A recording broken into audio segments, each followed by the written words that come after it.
Hello and welcome everyone, I'm Amethyst Rune Witch and today I'm going to be talking about the differences between Wiccan, Paganism and Witchcraft. They can intermingle and,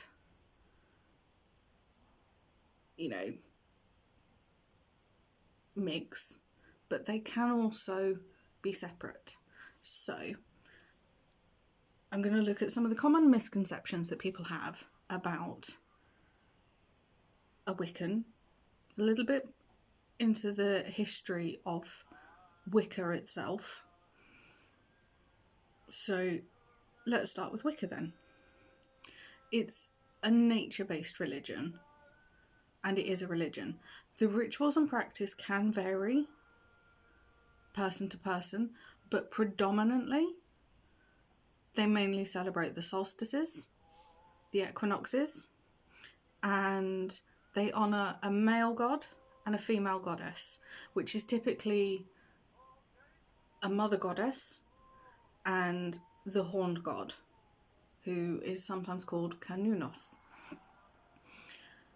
Wicca also incorporates herbalism and natural objects. There tends to be a practice according to an ethical code.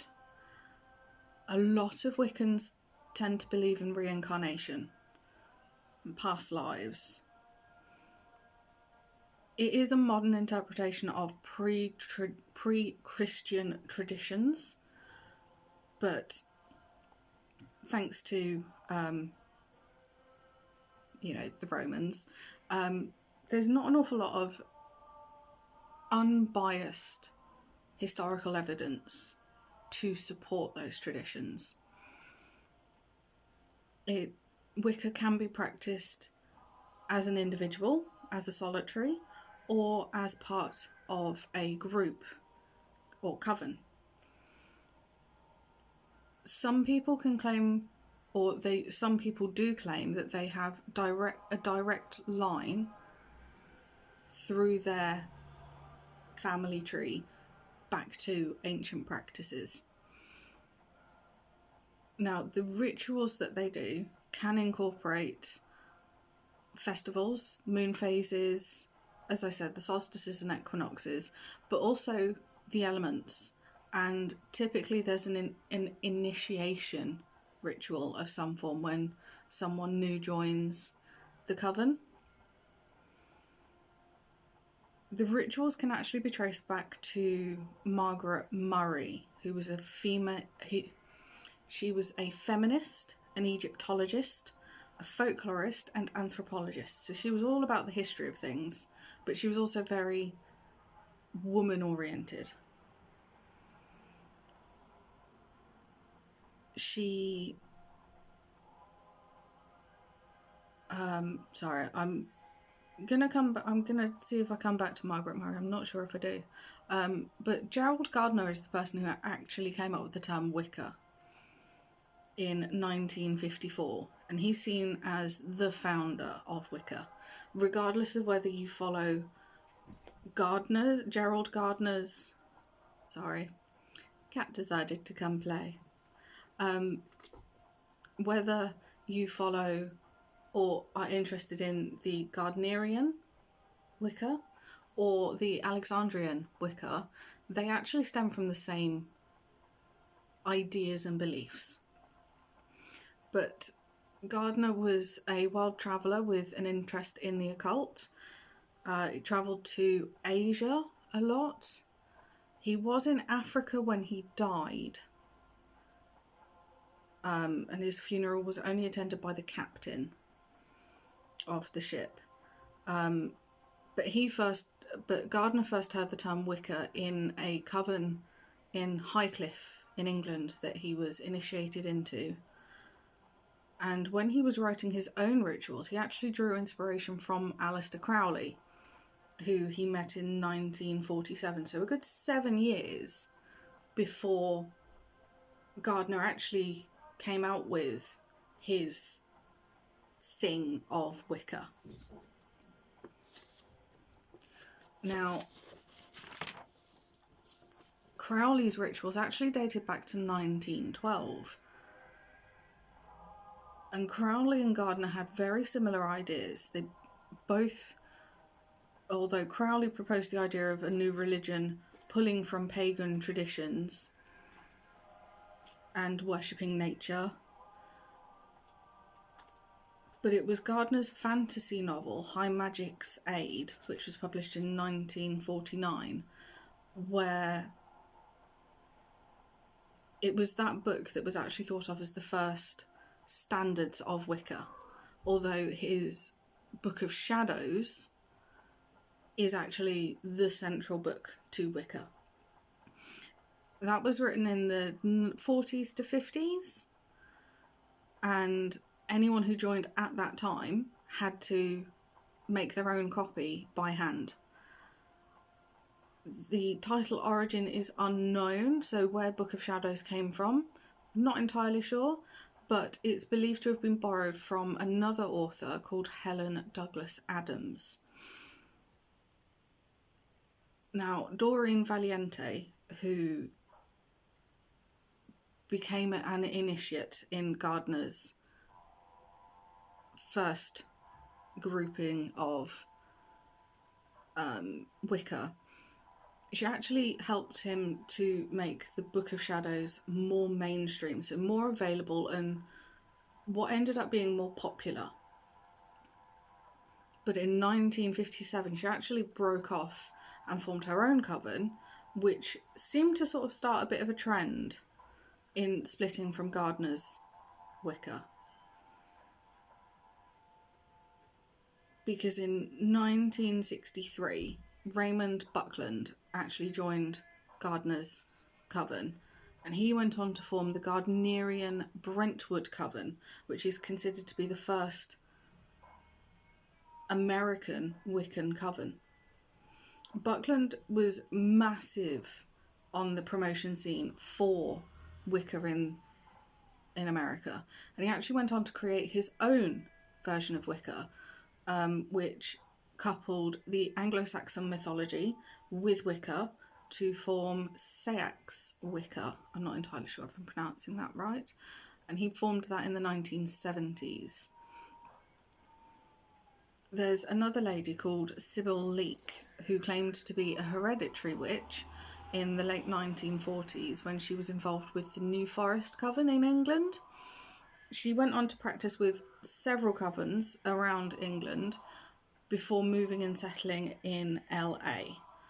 She then turned her practice into a more celebrity status thing, and she centered that around astrology as well. Now, Alex Sanders is the guy who Alexandrian Wicca is named for, and he formed his own Wicca in the 1960s. He was known as the King of the Witches because he pushed myths about his own lineage, his own, family tree, and claims of royal blood. He was very much promoting that. And he also believed that his grandmother had learned a strain of witchcraft that was supposed to originate in Atlantis, and which also featured King Arthur and Merlin. I'm not entirely sure if that happened, but Alex Sanders had a much younger following, and he's likely to have had quite a lot of influence on Wicca becoming an alternative lifestyle at the time. Now, there's another lady called Laurie Cabot, who was known as the Witch of Salem, who was teaching classes and also helping police with their cases in Salem.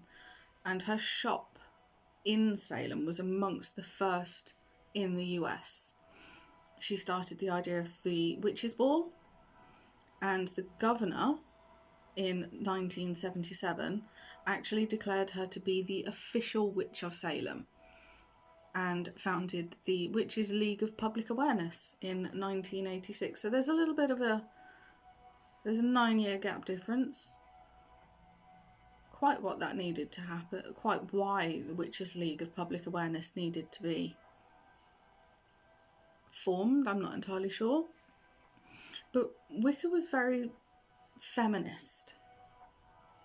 And I say feminist in the sense of it was a very feministic religion. There was very much that sense of the goddess. The goddess plays a huge part in Wicca. Horned God, less so, but he is involved in it, of course.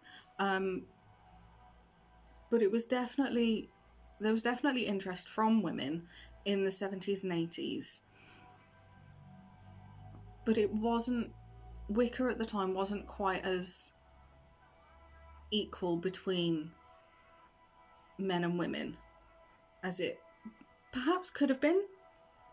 But in 1971, a lady called Z Budapest formed her own coven that practiced Dianic Wicca, which was matriarchal lunar worship, and a number of feminist covens have grown out of that initial coven. Now, Wiccans are pagan and can practice witchcraft, but witchcraft is optional. Pagans don't have to be Wiccan. There's two sayings that I quite like. All Wiccans are witches, but not all witches are Wiccans, because witchcraft is actually quite an integral part of the rituals and celebrations and festivals that are a part of Wicca. It is true. All Wiccans are witches, but not all witches are Wiccans. But whether all Wiccans identify as witches is another idea. The people that I've met who have said to me that they're Wiccan haven't all been interested in witchcraft and doing spells and rituals, but they've still celebrated the Wheel of the Year. So that's the spring equinox, summer solstice, autumn equinox, winter solstice, and there's 4 other festivals in between. There's roughly one every 6 weeks. I think the next one's the 1st of August.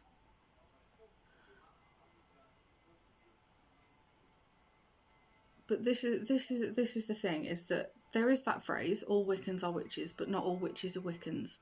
I'm a witch. I am not Wiccan. There's a few too many rules for my liking. I'm not a fan of rules.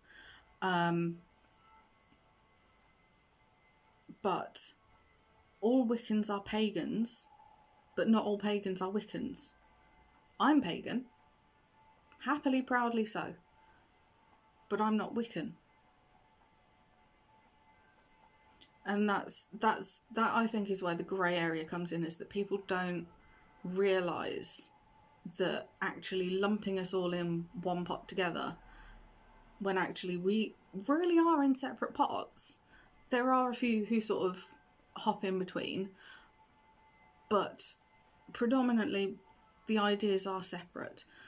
Wicca is a tradition of magic in its own religion, because there are many variations of Wicca. There's Dianic Wicca, there's Gardnerian, there's the Alexandrian, there's Crowley's.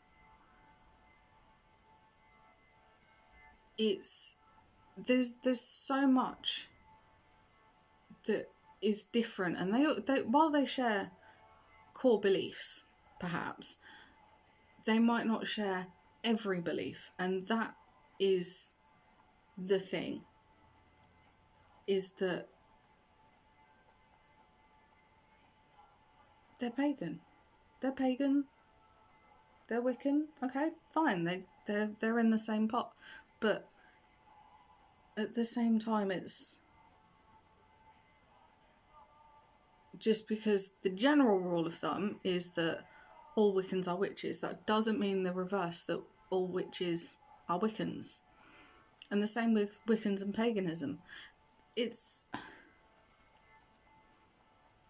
that, it's finding that sort of semi-grey area and following it,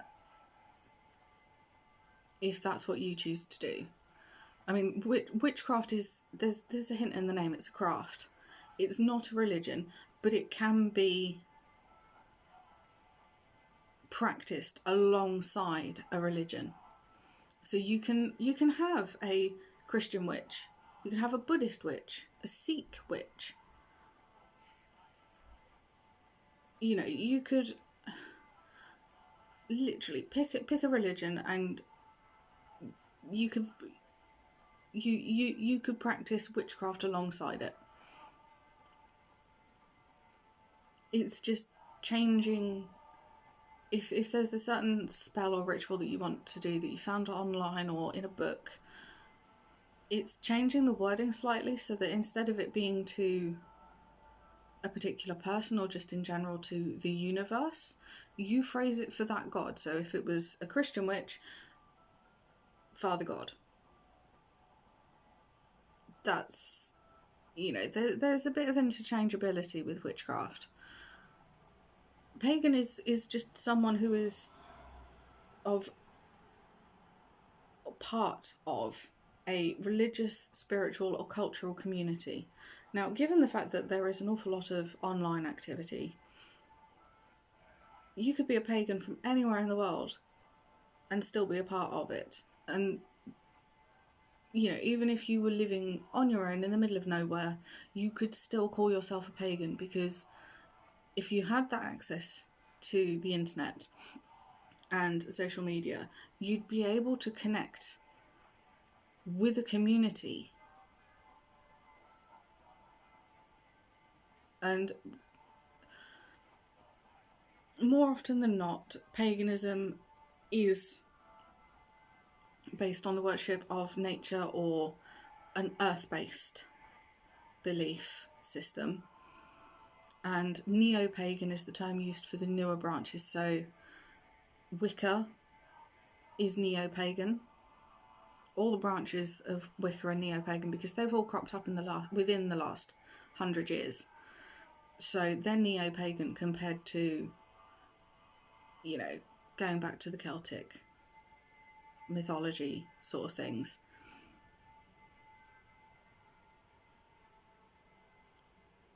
And witchcraft as well is as personal to each individual who practices as their DNA, which is about as unique as you can get. You know, it's what works for one person might not work for another. What one person believes, another might not. And how they do things, it's completely different. You know, my craft is mine, but that doesn't mean that mine is the only way. It's finding your own way and finding that way forward that would allow you to create your own. And it would be your own craft.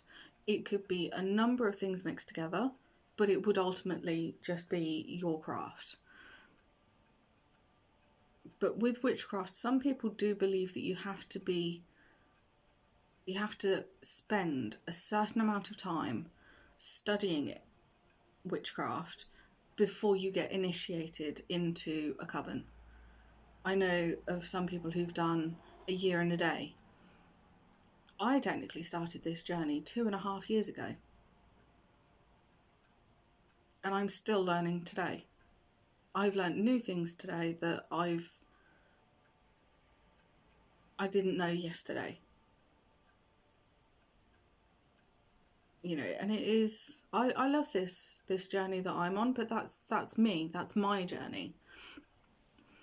You know, so I hope this clears up some of the grey areas of what witchcraft, pagan and Wicca are and how they can commingle and intermingle, but not necessarily all three all at once. So I hope this has helped. If you've got any questions, please do let me know in the comments, and I will answer them as quickly as I possibly can.